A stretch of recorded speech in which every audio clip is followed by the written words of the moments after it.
hasta el 42. Mateo 10, del verso 34 hasta el 42. Dice, Mateo 10. Sí, hermano. Del verso 34 al 42. Amén, aleluya. Dice, ¿ya lo tenemos? Amén. Dice, no penséis que he venido para traer paz a la tierra. No he venido para traer paz, sino espada.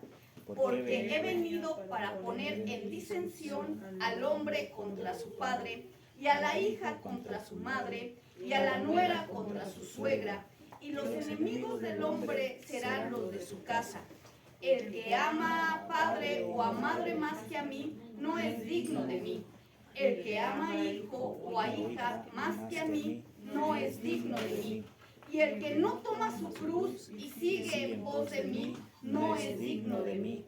El que haya su vida, la perderá, y el que la pierde su vida por causa de mí, la hallará. El que a vosotros recibe, a mí me recibe, y el que me recibe, a mí me recibe al que me envió. El que recibe a un profeta, por cuanto es profeta, recompensa de profeta recibirá. Y el que recibe a un justo, por cuanto es justo, recompensa de justo recibirá. Y cualquiera que dé a uno de estos pequeñitos un vaso de agua fría solamente, por cuanto es discípulo, de cierto os digo que no perderá su recompensa. Muy bien. Hablemos un poco acerca de Mateo, lo que Mateo quería enseñar en cuestión a esta parte de la Escritura. Mateo quería enseñarnos acerca de nuestra condición humana en la Escritura. ¿Qué quiere decir? Quiere decir que el Señor tiene muy claro nuestra vida espiritual como nuestra vida natural.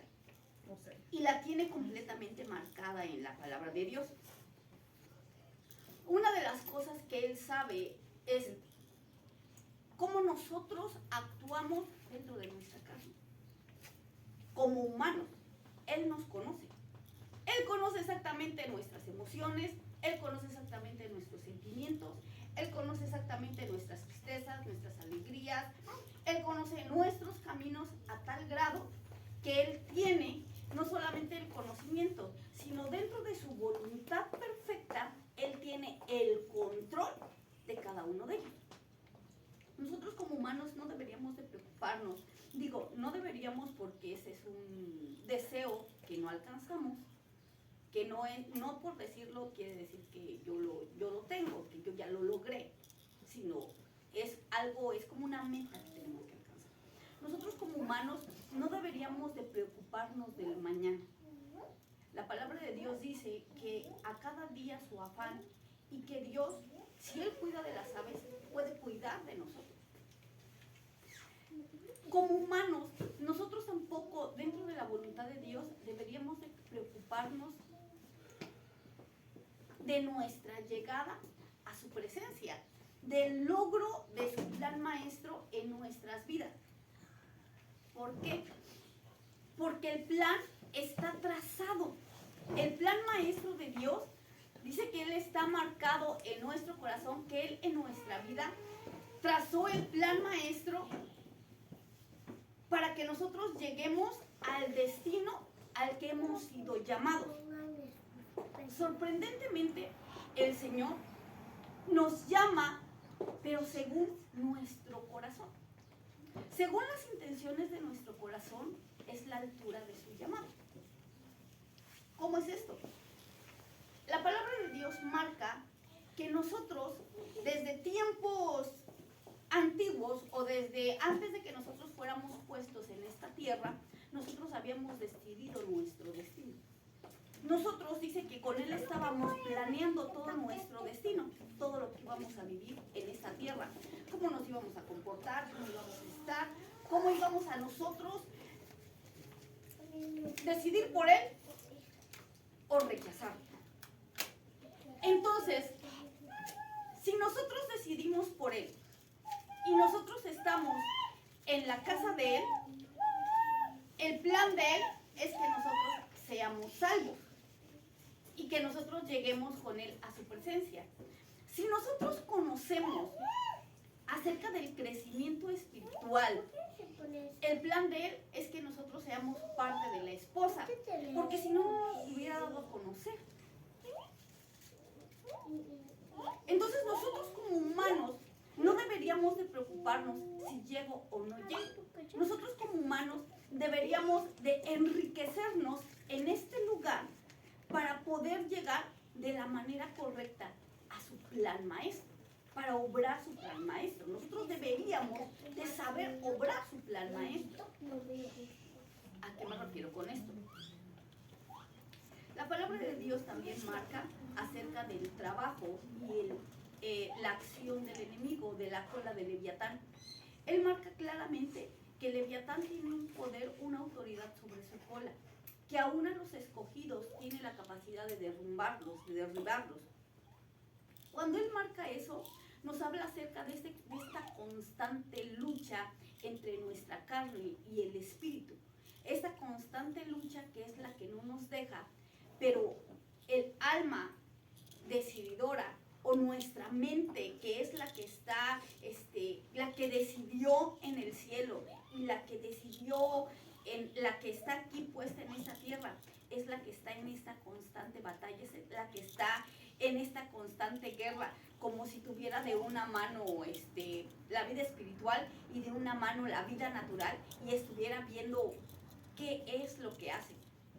Nosotros debemos de entender lo que el Señor le decía a Nicodemo en el libro de Juan, en el capítulo 3, del verso 1 en adelante. Él le mencionaba y le decía a Nicodemo: el que no es nacido en el Espíritu no puede ver la gloria de Dios. Hablaba acerca de un nacimiento espiritual. Sorprendentemente, también en la palabra de Dios, en el libro de Gálatas, habla y nos dice que todo aquel que es nacido de la carne es nacido en pecado. Y dice que todo aquel que es nacido de la carne es nacido en pecado. Sorprendentemente, Salmos nos marca y nos enseña y dice: porque en maldad he sido formado y en pecado me concibió mi madre. Entonces nos habla de una naturaleza pecaminosa, de que nosotros por naturaleza, desde el momento en el que todos nosotros nacemos en pecado. Nacemos en esta naturaleza que ya ha pecado desde antes, el famoso pecado heredado, pero no es un pecado que solamente hayamos heredado de los padres, sino es un pecado que traemos desde las espaldas de Dios, de unas decisiones equivocadas que hemos hecho allá, y aquí tenemos la oportunidad de decidir nuevamente, de tener esta nueva decisión por esa transformación. Pero ¿en dónde es? En donde nuestro corazón comienza a obtener esa decisión real de ese nuevo nacimiento. De ese nuevo nacimiento del que el Señor le hablaba a Nicodemo.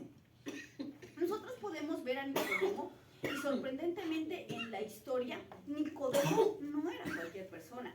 Nicodemo era un fariseo, era un conocedor de la ley. Sorprendentemente ellos fácil, si sabían unos 7 idiomas eran pocos. Ellos conocían a la perfección el idioma hebreo, el idioma bíblico. ¿A qué se refiere con eso?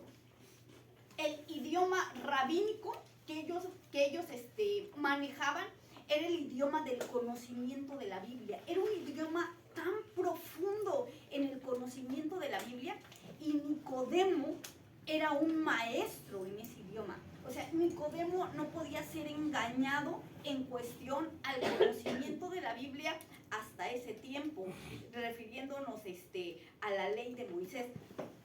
Sorprendentemente, Nicodemo, al darse cuenta que en la profecía de Isaías y que el Mesías o el Señor Jesús cumplía todas las profecías, él decidió buscarlo, pero él no podía exponerse públicamente, no podía exponer su debilidad o su preocupación pública, porque no solamente tenía un puesto de sacerdote, sino tenía un puesto de autoridad. Él era un jefe, por así decirlo, del pueblo de Israel. Entonces él no podía exponer como un presidente o como un gobernador del pueblo, él no podía exponer ese puesto ante alguien que él no sabía al 100% si era el rabí o era el Mesías o no era el Mesías. Él sabía que Jesús conocía de la palabra, lo sabía, ya lo habían intentado confundir 1000 veces, ya lo habían intentado ellos con su conocimiento de la palabra, lo habían intentado acorralar, con el conocimiento de la ley que estos fariseos tenían, habían intentado acorralar al Señor Jesús. Tan solo es bien sorprendente.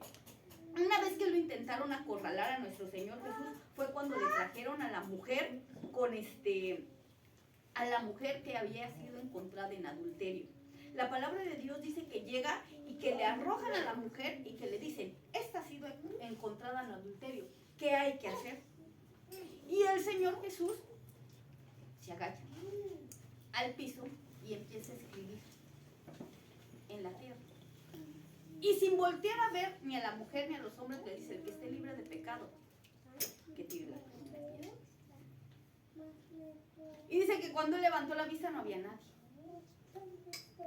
La palabra de Dios marca que ellos habían hecho eso para poder acorralar al Señor Jesús, para poder encontrarle un error y poder hacer que lo tomaran preso y se lo llevaran, lo mataran, lo quitaran del servicio, por así decirlo. Pero el Señor Jesús, Él cumplió la ley de los profetas al escribir en la tierra. Porque cuando se emitía un juicio, los profetas en el Antiguo Testamento se inclinaban al piso y emitían el juicio en la tierra, para que la tierra fuera la que testificara lo que estaba pasando. El Señor Jesús, hincado en el piso, Él estaba cumpliendo la ley que está marcada en Oseas, en el libro de Oseas, y estaba escribiendo el juicio de la gente y de los fariseos. Los fariseos, conociendo este principio, conocedores de la ley, dijeron, Él sabe lo que está haciendo. Y se fueron. Cuando Él dijo, el que sea libre de pecado, comienzan a irse uno a uno, porque sabían que el que estaban acusando conocía la ley. No solamente la moral, sino la física. El Señor Jesús les dice, el que esté libre de pecado, que arroje la primera piedra. Todos ellos se van, solamente se queda la mujer. Y el Señor le dice, ¿dónde están los que te acusan? Y yo te acuso. Vete y no peques. Sorprendentemente el Señor, al momento de enseñar eso,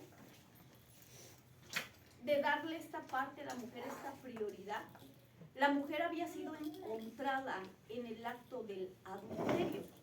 La mujer, según la ley, debería de morir. La ley era clara. La mujer tenía que morir ahí apedreada. Eso era verdad. Pero ¿qué había pasado? Nada más le habían llevado a la mujer. No le habían llevado a la mujer.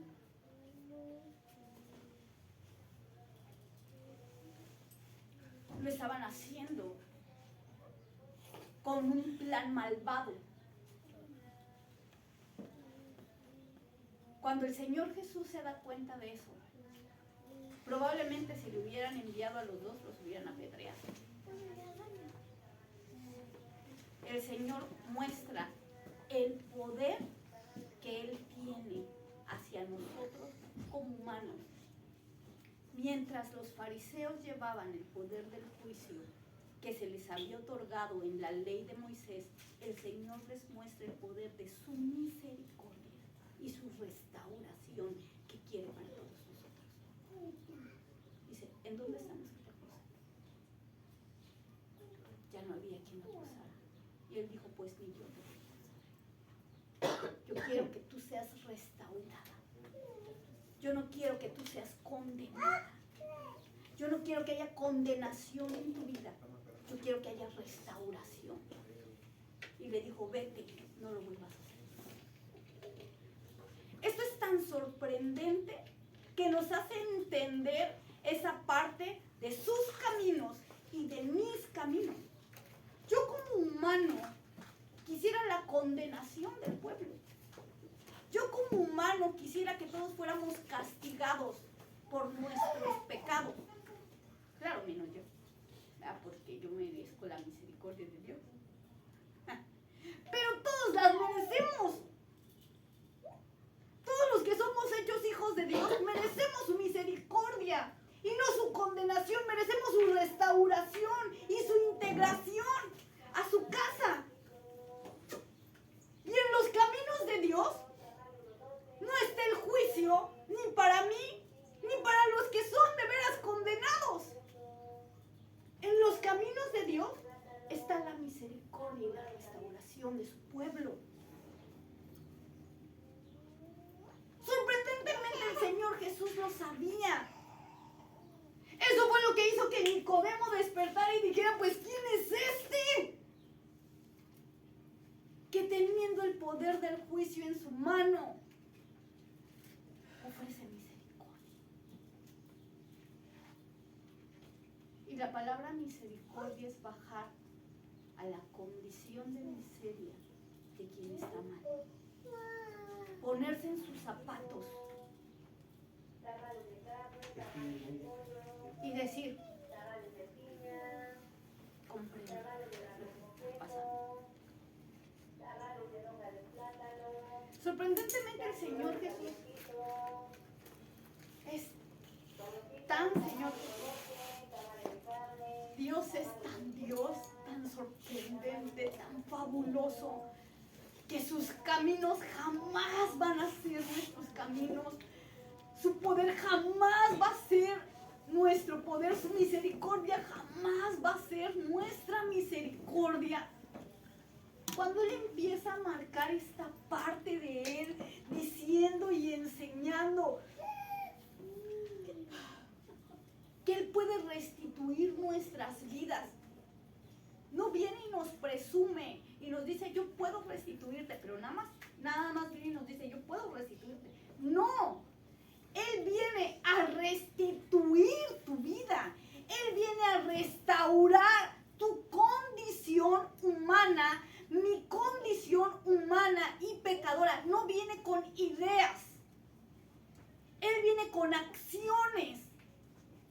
Cuando Él viene a nuestra vida y Él nos da una promesa, esa promesa es para cumplirla en nosotros.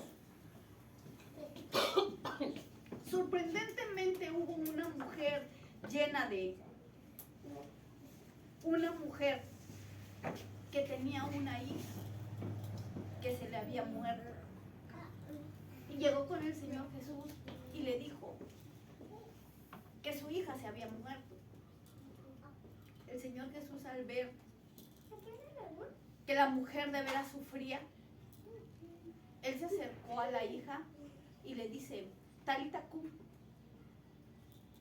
La niña resucita y se acerca y ve. Sorprendentemente lo marca la escritura, la teología lo marca como una de las oraciones más poderosas de resurrección. Pero sorprendentemente ustedes no se preguntan por qué se describe así como Talita cum. ¿Por qué utiliza esas palabras aún en arameo como Talita cum? Hay algo que nosotros estudiamos que se llama escatología. La escatología nos hace comprender la historia, la Biblia a través de la historia y de la comprensión de la escritura, sin tomar la escritura como base, sino tomar la historia, tomar los conocimientos del pueblo, tomar todas las, ¿cómo se llama? Las costumbres del pueblo. Y sorprendentemente, la expresión Talita cum era una expresión en arameo. Quiere decir que el Señor no hizo una oración de poder en un hebreo rabínico. Su oración no fue una oración sacerdotal. Su oración fue una oración completamente sencilla y humana.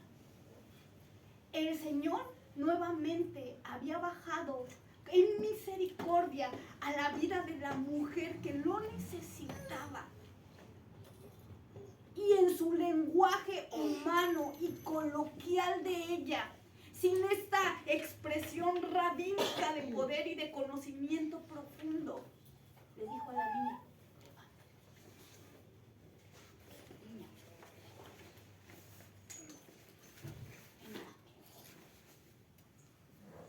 en el idioma más corriente que hay,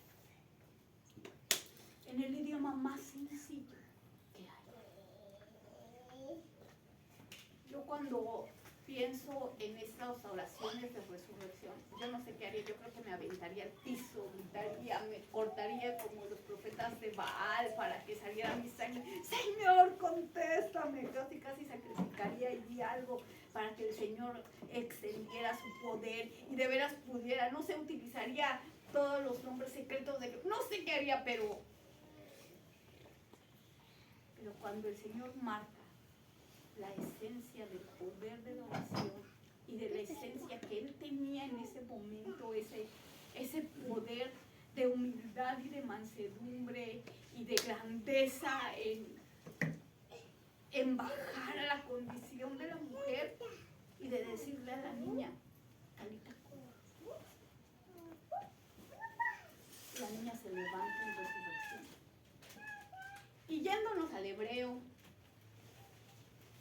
conociendo un poco más, la misma palabra cum, levántate, tiene que ver con la misma palabra que se le dio a Abraham cuando le dijo: levántate y sal de tu tierra y de tu parentela. Es una palabra de resurrección. Es la misma palabra de Bereshit, que significa la luz que llega a tus ojos, ese despertar, ese entendimiento, ese entender, decir: ¿qué está pasando? Ese abrir, ese atravesar en las tinieblas, en la oscuridad y saber el camino, el tener la vida. Es ese poder tan sorprendente que solamente tiene la palabra de Dios, su palabra, su voz de autoridad, que nos da vida a nosotros. Cuando el hijo pródigo regresa, dice que se levanta y regresa a su padre y dice: en la casa de mi padre, hasta el más pobre come mejor que yo. Esa palabra levántate es ¡pum! Es la misma que resucitó a la niña. Él despertó de su muerte y dijo: ¿qué estoy haciendo? Fue un ¡pum! Se levantó, resucitó. Es la misma que el Señor utilizó cuando creó la creación. Es el Bereshit, es la luz. Es tan sorprendente cuando Él usa su poder sobrenatural en lo natural. Y esto deja de ser un cuentacuentos para volverse una vida de poder. Sorprendentemente, Nicodemo se había dado cuenta de esto. Nicodemo de repente vio, y en medio de todo su conocimiento rabínico y en medio de todo su conocimiento fariseo, se dio cuenta que él estaba usando un poder desconocido. Porque déjenme decirles que los rabínicos, a los rabís y a los fariseos se les conoce como aquellos que hacen como un tipo de brujería o un tipo de en la palabra de Dios hay mucho poder, que la palabra de Dios tiene mucha autoridad. Entonces la palabra de Dios se toma con autoridad. La palabra de Dios, según tú la manejes, incluso los satánicos la manejan para maldecir o para bendecir a la gente, porque la palabra de Dios en sí tiene autoridad. Y los rabís saben todos los secretos y la autoridad de la palabra de Dios. Entonces los rabís, cuando quieren hacer algo, ellos la utilizan. Pero ya en el poder sobrenatural, como por ejemplo en endemoniados, como por ejemplo en el que da vida, como por ejemplo en ese poder en el donde se maneja la gloria de Dios, la palabra de Dios pierde cierto poder cuando la gente no sabe o no tiene la unción para tener el poder poder del cielo. ¿A qué me refiero con esto? El Espíritu Santo es quien maneja este poder divino que está sobre el poder de la palabra escrita.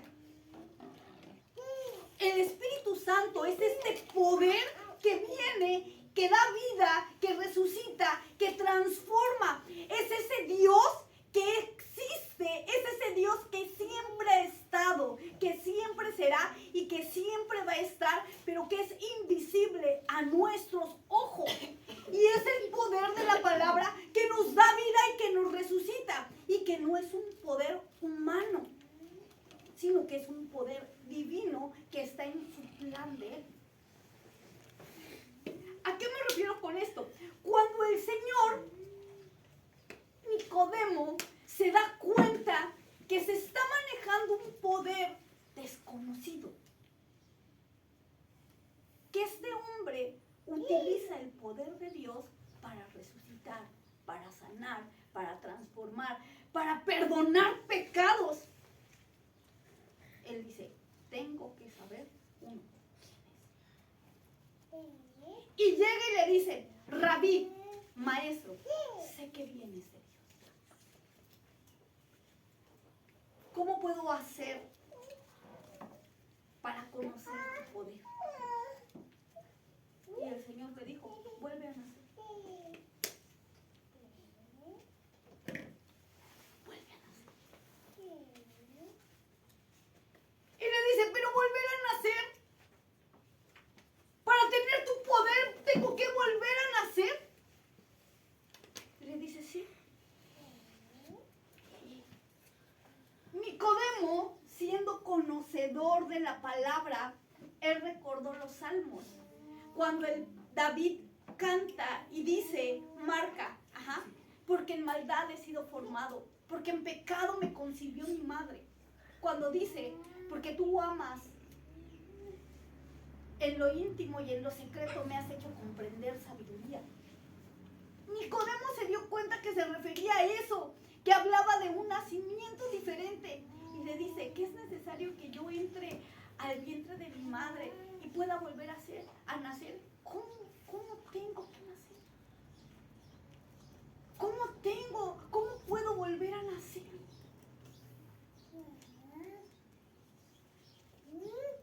El Señor Jesús le estaba marcando a Nicodemo esa noche que él tenía una muerte espiritual.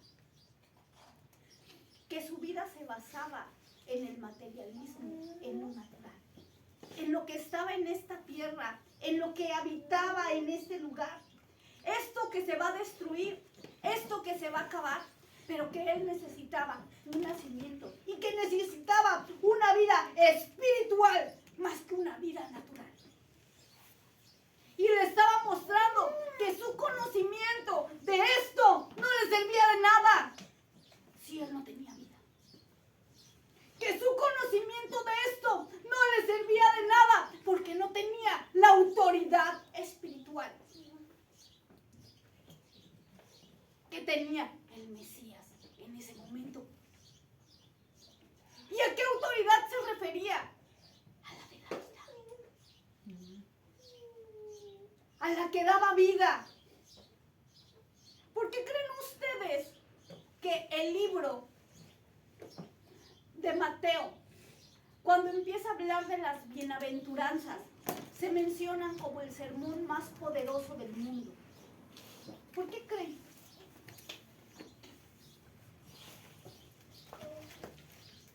Porque no hay juicio en ellas. Porque está llena de esperanza. Está llena de vida. Y bienaventurados los que lloran, porque ellos serán consolados. Bienaventurados los que sufren persecución por causa de mi nombre. Verán la gloria de Dios. Bienaventurados, comienza a bendecir. Y la palabra bienaventurado es bendecido 3 veces. Bendito, bendito, bendito. ¿Qué decía la palabra de Dios en esto? ¿Qué se le enseñaba a Nicodemo en ese momento? Que la ley de Dios tiene una regla. la ley de Dios se aplica con misericordia.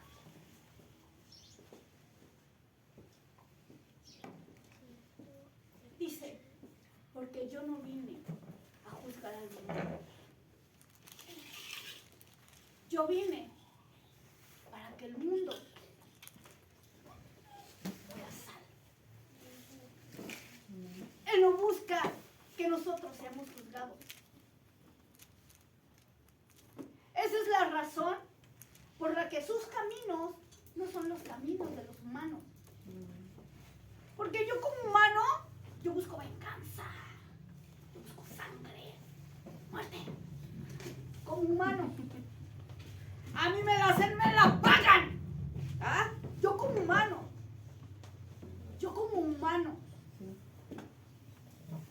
Pero cuando yo quiero caminar sus caminos de Él,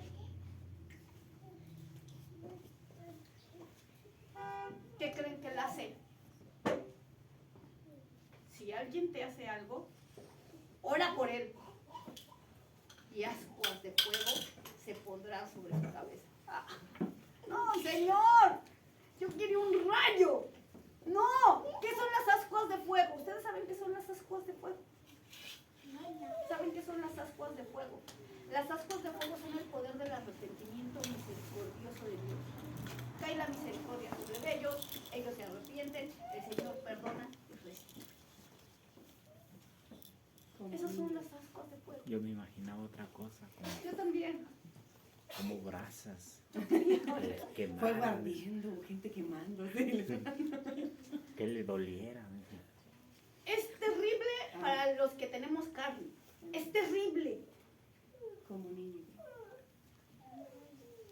Es terrible. ¿Por qué creen que Jonás se fue exactamente en Nínive? ¿Por qué creen que se fue? ¿Por qué creen que se enojó Jonás? Yo quería que destruyeran al pueblo de Nínive. Porque Jonás sabía de la misericordia de Dios. Jonás amaba a Dios. Jonás sabía los caminos de Dios. Jonás sabía, tú me mandas a mí a que yo les predique, les diga y todo eso, y al final de cuentas van a llorar que tú los vas a perdonar. Jonás sabía del amor que Dios tiene para la humanidad. Lo sabía. No los vas a juzgar, no los vas a castigar. Y por eso se enojó y se fue. Dijo, no, yo no. Manda a otro a que les diga. Y ese es el problema de los profetas. No, vas a ir tú. Pero me ve mal, vas a ir tú. Tú eres profeta. Yo te levanté para eso. Jonás no quiso. No quiero. Se fue. Sorprendentemente, en el estómago de la ballena, los ácidos gástricos de la ballena, por no poder digerirla, pobrecito animal, le ha de haber dolido su pancita como 3 días. No podía digerir. Estaba estreñido. Y todos los ácidos gástricos destruyeron a Jonás. Lo quemaron por completo. Salió como de tal manera, cuando lo vomita, lo escupe en las playas. En las playas de Nínive. Lo escupe ahí en donde él tenía que ir. Sorprendentemente fue de Tarsis, se lo tragó allá, caminó todo el mar y fue y lo escupió en donde él tenía que ir a predicar. Él iba tan quemado, tan destruido por los gases, por los ácidos gástricos de la ballena, que al momento de pasar predicando, la gente lo veía y decía, si eso le hizo al profeta, que nos va a pasar a nosotros. Y por eso corrieron y se arrepintieron.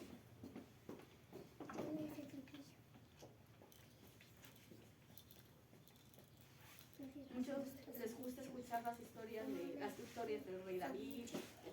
Les gusta saber acerca de cómo vencieron a los 1000 ganadores del trono, la corona y todo.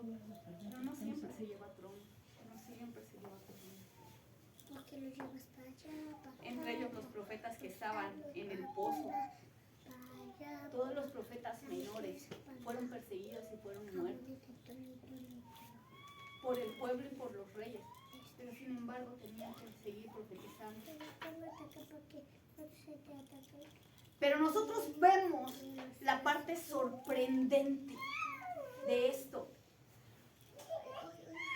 que es el culto de Dios, la misericordia. El Señor jamás nos va a tratar sin misericordia a nosotros como personas. Si usted se arrepiente, el Señor va a ir con usted y lo va a perdonar, porque lo ama. Lo ama tanto que dio a su Hijo un ejemplo por nosotros. Nos ama tanto que nos trata con misericordia. Con misericordia. ¿No cree usted que usted hace las cosas bien o que yo hago las cosas bien? No. No creamos nosotros que nosotros sabemos cuál es el camino. No. Porque si nosotros supiéramos cuál es el camino, para empezar, Él no hubiera venido. Él no hubiera venido a rescatarnos. Pero tenemos el poder de su misericordia. Baja nuestra miseria y nos restituye. Porque cuando baja y nosotros estamos mal, porque cuando nosotros de veras perdemos la visión, perdemos el camino, perdemos el entendimiento, nos perdemos dentro del camino, Él baja.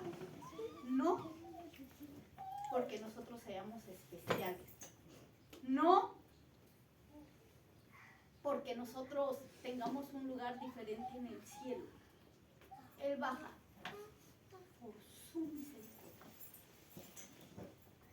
por lo grande de su nombre. Baja a darnos vida, a darnos esa resurrección que nos hace falta. Cuando le dijo a Nicodemo, porque lo que es nacido por el Espíritu es de Dios, él se refería a este nacimiento de Dios, el que da vida constante. ¿Cuántos de nosotros no le vemos sabor a esta vida del cristianismo? ¿Cuántos de nosotros quisiéramos aventar la toalla y decirles al gorro con esto de ser cristiano, de ser pastor? Yo creo que yo toda la vida he querido correr, toda la vida he querido correr. Desde que soy chica, desde que soy una niña, he querido correr.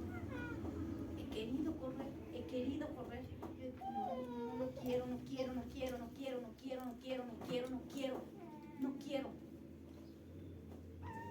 Pero viene su poder de resurrección.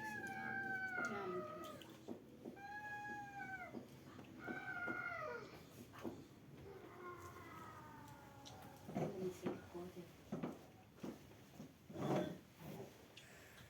Y uno al sentir ese poder de Él, esa fuerza que viene de su mano, esa fuerza incomparable de su misericordia, de su bondad, esa presencia de Él,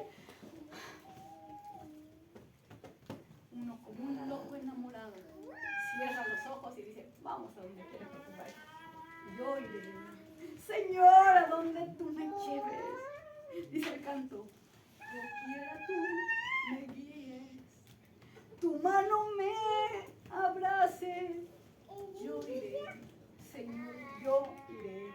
Y me va a ir de la patada, ya lo sé, pero yo iré, Señor, porque te amo, amo tu poder, amo tu resurrección, amo tu vida en mí, porque te amo.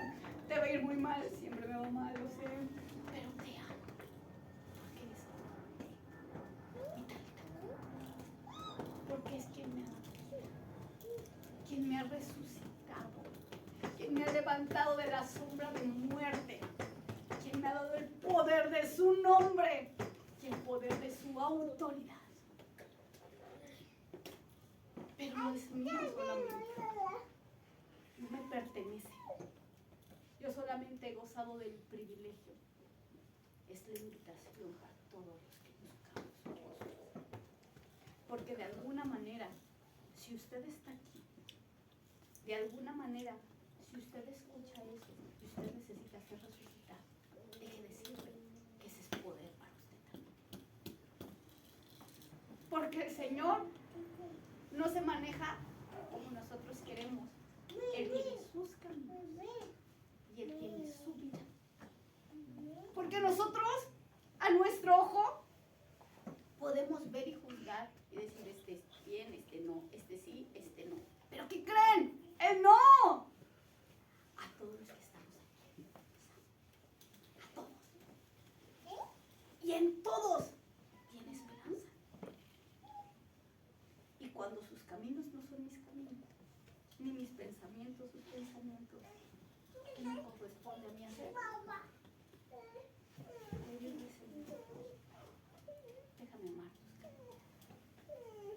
Señor, enséñame cuál es el camino por el que debo ir. Señor, déjame seguirte. ¿Por qué? Porque yo lo necesito.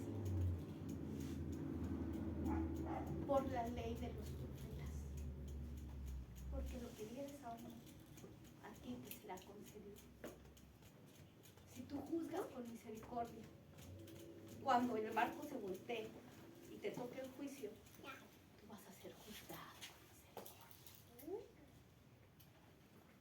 Porque cuando tú ames a los que te aborrecen y bendigas a los que te maldicen, cuando tú maldigas, cuando tú aborrezcas, te van a bendecir, te van a bendecir.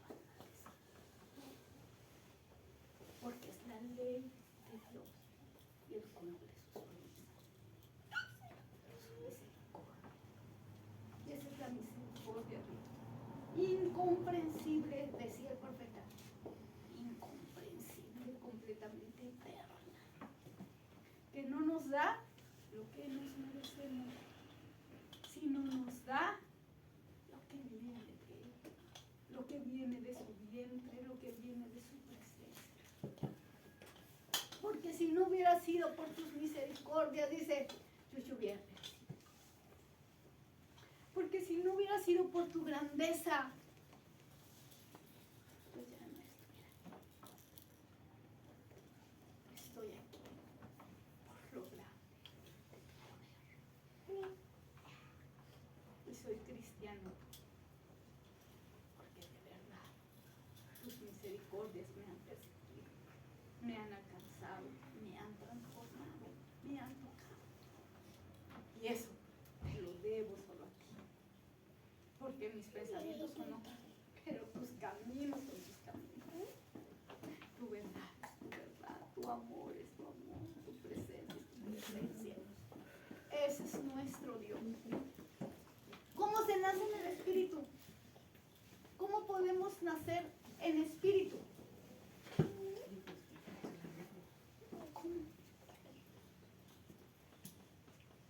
¿Cómo se puede nacer en el Espíritu, Nicodemo? ¿Cómo nosotros podemos encontrar esa parte de Él? ¿Cómo? Ese es el secreto. ¿Cómo? A través de Jesús. Creyendo en nuestro corazón. Hay una clave específica. Jesús ¿Cómo? es la verdad y la vida. Se los voy a dibujar y después lo vamos a estudiar. Sería humillándonos otra vez de nuevo. Naciendo es resucitando. Nosotros subimos al monte de la crucifixión. Y aquí en el monte de la crucifixión somos expuestos. Vamos a ponerle así con grande. Pecador.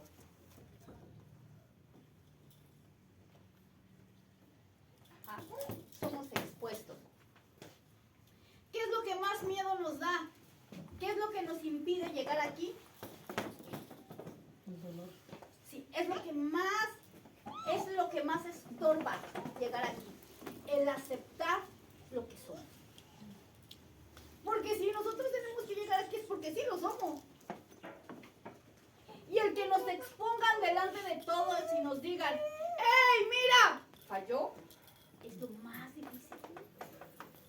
Pero cuando tú confías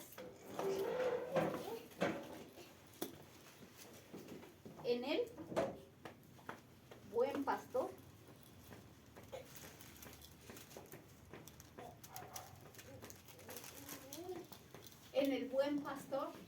que te dice, vamos, te voy a sacrificar, ven, confías en mí, se van a ver tus pecados. Y tú, ay no, Señor, que no se vea. Tienen que verlos. ¿Por qué? Porque si no son vistos, ¿qué pasa? No son entregados. Si no te duelen, escondiditos duran mucho tiempo, pero a la vista, hasta a nosotros nos dan cosas. Entonces, cuando llegas aquí, eres expuesto. Pero aquí, en donde todos ven lo mal que has hecho, está algo bien importante. No estás solo. Estás tomado del Señor. Él está contigo. Y todos están viendo tus errores y tus pecados, pero tú no estás solo. Tú estás de la mano del Señor. Y cuando Él dice, tienes que entregarlos, o sea, no solamente es para que la gente los vea. No solamente es para que los vean. Es para que los vean. Hay que matarlos, hay que crucificarlos. El Señor te crucifica. Y después de la crucifixión, pues viene la muerte. Mueres, tienes que morir a lo que tú haces. Tienes que morir a tu pecado. A ese pecado que te separó del camino. A ese pecado que te alejó de Dios. Porque si algo te alejó de Dios, está mal porque te está separando de la presencia de Dios. Y nosotros lo sabemos. Nosotros sabemos cuando andamos mal. Nosotros lo sabemos. Nadie tiene que decírnoslo. Nosotros lo sabemos. Nuestra alma lo sabe. Nuestro espíritu lo sabe. Y ahí es el momento de ir al monte, de la separación. Tomarnos de Dios y ponerle nombre a nuestro pecado. Por cruel que sea. ¿Qué me está yendo mal? No te está yendo mal, estás pecando. Fíjate bien qué estás haciendo. ¿Qué es que estoy en problemas? ¿Por qué estás en problemas? ¿Qué hiciste? Es que tengo muchas dificultades. Piensa en tu pecado. Ponle nombre a tu pecado. Date cuenta qué es lo que estás haciendo tú mal. Y ponle nombre. Y cuando tenga nombre ese pecado y esté expuesto, lo puedas ver, es momento de entregarse. Es como cuando el Señor le dice, no, es que no sé por qué me está yendo mal, a lo mejor me falta dinero. Y de repente la palabra de Dios, ¡ladrón! No soy ladrón. Y de repente te ve y te dice así, ladrón. Y te pone. Cuando uno se esconde y dice, no, y se justifica, es que no, yo lo hago por eso, yo lo hago por eso. No, es que es por eso, por eso. Cuando tú lo aceptas y dices, sí, soy ladrón. Sí, soy ladrón. Y vas de la mano al monte Betel, porque todo el camino el Señor te va diciendo, eres ladrón en esto, eres ladrón en lo otro, eres ladrón así, eres ladrón así. Y te comienza a sacar toda la lista de todo lo que has robado. Entonces, sí, soy ladrón. Lleva aquí, te expone delante de todos y todos te ven y empiezan a decir, como que ese es ladrón, ¿no? Tiene cuerpo de ladrón, cara de ladrón, pies de ladrón, rostro de ladrón, como que es ladrón, ¿no? Y te arrepientes. Piensa en ladrón, Él te lleva a la muerte.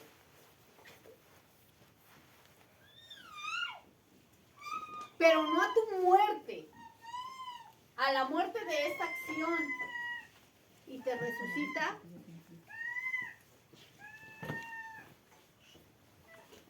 en honestidad. Viene el poder de su nombre, su talita cum, el cum, la luz, el poder de Él viene y te resucita. Y tú revives con una nueva naturaleza. Y lo que nace del Espíritu,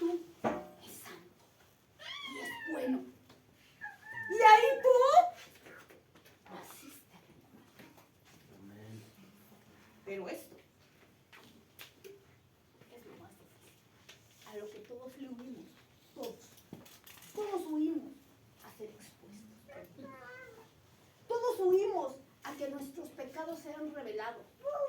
Por eso es por lo que decimos, cállate, ahora vas a ver. Nos veremos despacito para que me den despacito, ¿no? O en la casa nos vemos, ¿no? Donde nadie nos vea, ¿por qué? Porque no queremos enfrentar la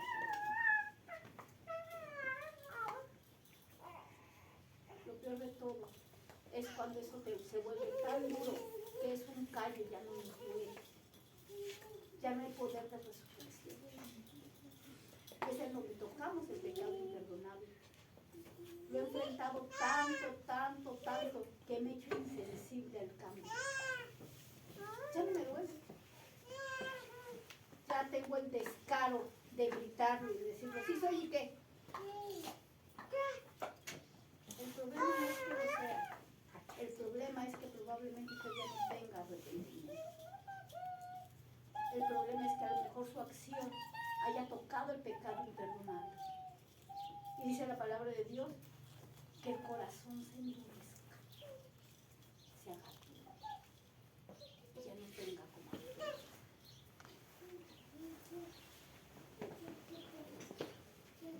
Nosotros, sin embargo, Mamá, todos los domingos oramos, gracias hacer por las tener. penitas. Gracias, Señor, porque mi vida pudo haber sido diferente. No quiero que sea diferente. Porque estoy aquí, tengo la oportunidad de arrepentirme hoy de mis pecados y de nacer de nuevo. Hoy, en una nueva acción, en una nueva actitud. Porque tengo hoy la oportunidad de encontrarme contigo y que tú hables con ese poder que va sobre la palabra o sobre el poder de un humano, ese poder invisible, y me digas, levántate, despierta, reacciona, vive. Ese poder del cum del Señor.